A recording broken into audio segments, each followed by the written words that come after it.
Hi guys and welcome back to my channel. Now today we have a very interesting product which is Shanling UA5 dongle DAC.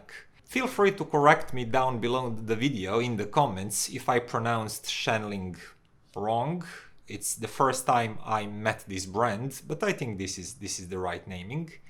Anyways, it's a dongle DAC that you can see it's not the smallest one on the market, but it's not big either. And there is a reason for that, the reason that it's not so small and tiny, but I'll get to that just a little bit later. It's really interesting design, really worth checking out. But before I do that, I just wanted to mention that this is based on a Sabre DAC chip, actually two of them. I'll put it on the screen. And Shanling gave you an option when you get into the settings of this device. You can use either one DAC chip or two DAC chips. If you use two of them, sound fidelity slightly increases. And I've tested it, I really mean slightly, but this also consumes a bit more power than one DAC only. It's your choice, test it for yourself. If you hear the difference, leave it in a dual DAC mode. If you don't, single DAC will consume a little bit less power. Also, there are two gain modes, low and high.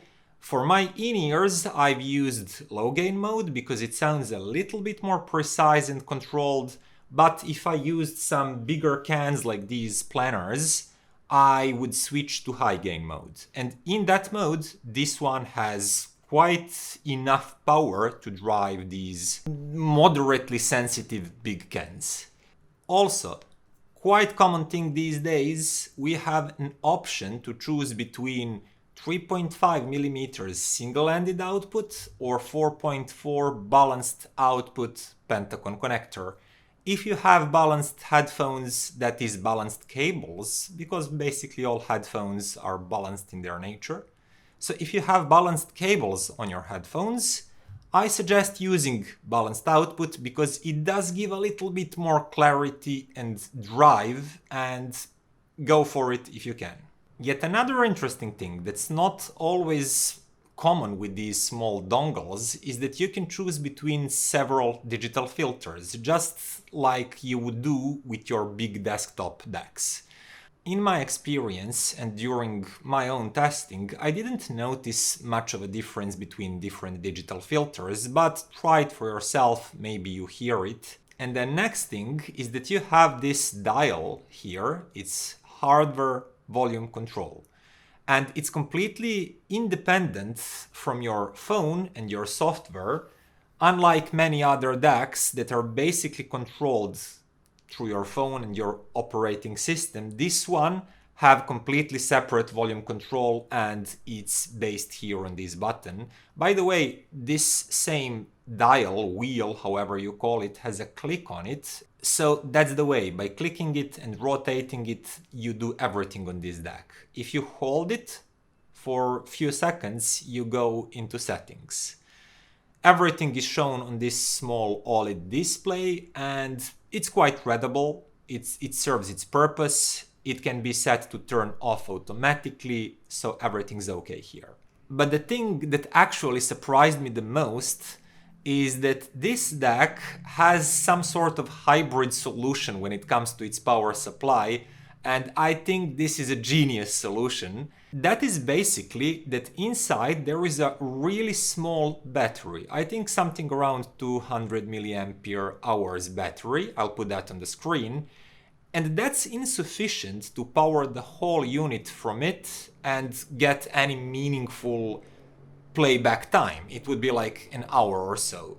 But Shanling did something really cool here. They basically divided circuitry inside of this DAC.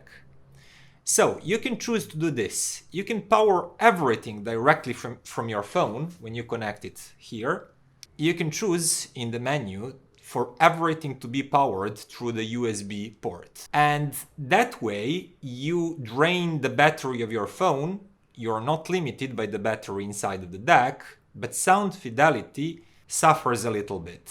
It's still quite decent, I'll talk about that just a little bit later, but when you actually enable hybrid mode, that is battery powered analog circuitry in this DAC, you hear cleaner, crisper sound with just slightly darker background and slightly better layering. And here's the trick. Part of this DAC, like DSP, USB receiver, processing of the signal, OLED display and so on, are still powered through your phone, while this most important part of the DAC, that is analog circuitry that actually creates the signal that will be sent to your headphones, is powered by this clean battery power.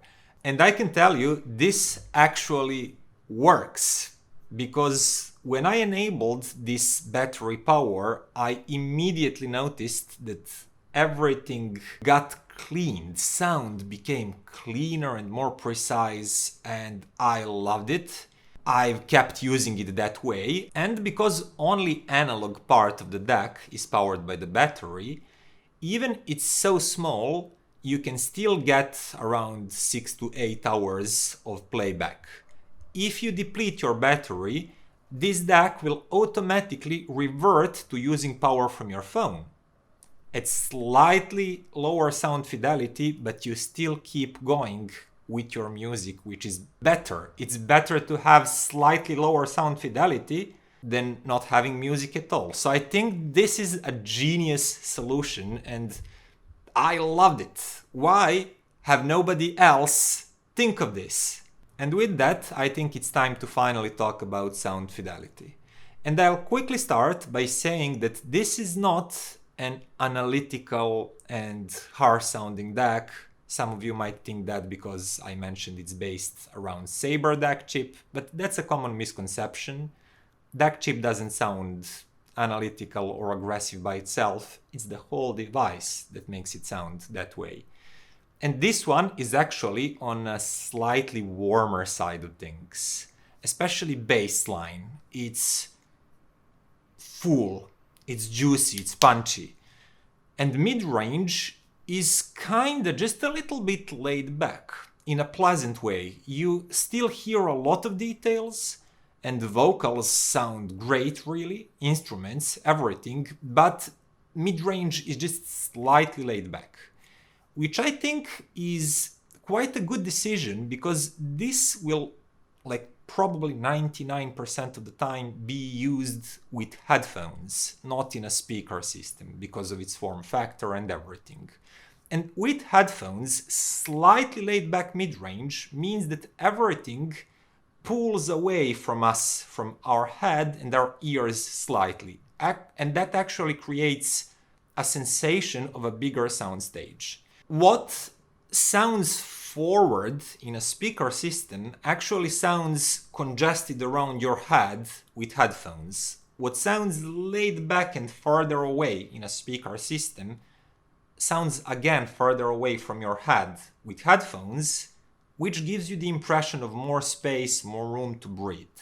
And this DAC has that tuning that I think it's really good for headphones and in-ears. And without talking too much about every part of the spectrum and how each instrument sounds, etc., etc., I'll quickly compare it to my current favorite, which is Moondrop Moonriver 2. If you haven't seen that review, please go to my channel and look at it. Because what I said about Moonriver 2 basically is that it's my favorite up to $200 DAC. And slightly above that. I preferred it to Caen RU6. I think it's at the same level of fidelity to great Earman Colibri, which is more expensive, but produced here in Europe. And in my book, it does sound better than Hidi's H80S, than Hidi's S9 Pro, etc., etc. And because of that, I'm not going to compare UA5 here with everything and tell you that it sounds better than all of those that I've just mentioned. I'm just going to compare it to Moonriver 2, the only true and real opponent. And what I've tested first is UA5 in a single DAC configuration, powered from the USB of my phone. And in that case, I found it to sound very similar to the Moonriver 2, but slightly more bass heavy, slightly thumpier in the bass, and probably not completely as resolving in the mid-range, not as forward and big sounding as Moonriver 2. It's quite comparable, really. It's a matter of preference. If you prefer really warm, full bassy sound, you would probably like UA5 more. If you prefer slightly leaner presentation with more mid-range forward sound, you could prefer Moonriver 2. I did at that moment. But when I stumbled upon these different settings that I can play with UA5, I played with digital filters. As I said, that didn't change much. Then I enabled dual DAC mode. That increases sound fidelity just a tiny bit. I think that dual DAC sounds a little bit cleaner and better. I kept it that way. But the real surprise here is when I actually enabled battery-powered analog part of the DAC. That definitely increased sound fidelity. It made bassline sound quicker and firmer and more precise. And that warmth that I thought was a little bit too much when it's powered from the USB, that became just a really pleasant weight and warmth, but with definitely noticeably increased bassline control and precision. And also background just became darker, and that mid-range kept being laid back, but it's now crisper and cleaner and more resolving. Same goes for the highs that are just slightly sparklier, less splashy, and that means the highs are cleaner. They're more precise, cleaner. In whole sound spectrum, I feel that there is darker background behind the instruments and slightly better separation, less splashiness. And then when you compare it that way to Moonriver 2, I think that UA5 takes the lead. It sounds slightly better. So basically, into the conclusion, to keep this a little bit shorter than my long reviews usually are, these are now my two favorite portable DACs around $200. As you can see, Moonriver 2 is still smaller and it's slightly cheaper. It sounds really good, basically as good from a phone as UA5 sounds when it's powered from a phone. In that case, those two are equal. But when battery power supply is enabled, UA5 takes a lead. It's not a huge lead, but it does take it. And it does have this hardware volume control and more options to tinker with. And I don't know, tell me what do you think? But I believe that these differences definitely justify this small price difference. The only real thing that you have to decide here is basically, would you like to have a smaller form factor, and it's definitely more lightweight Moonriver 2, or just slightly bulkier and heavier UA5 that is filled with more options and slightly better sound fidelity. It's not an easy choice, really, but all I have to say is that we have some great options. And I love both of these, and I can just say I keep being amazed with what these manufacturers come up with and how they compete with each other and how they raise the bar. Like every month or every few months they raise a bar. Like 5 years ago, for this amount of money, we could basically buy AudioQuest Dragonfly and we would be happy. Like, wow, this sounds really great. But these dongles nowadays, they pack more functions, they pack balanced outputs and better sound fidelity in a which is, in my opinion, more convenient form factor than these big USB connectors featured on Dragonflies. So what can I say? It's a great time to be a portable audiophile.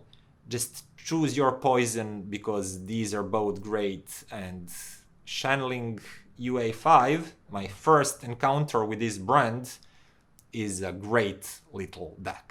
Now, thank you for watching, and if you like this video, then like, comment, subscribe. Consider becoming a patron too, that really helps, and see you next time.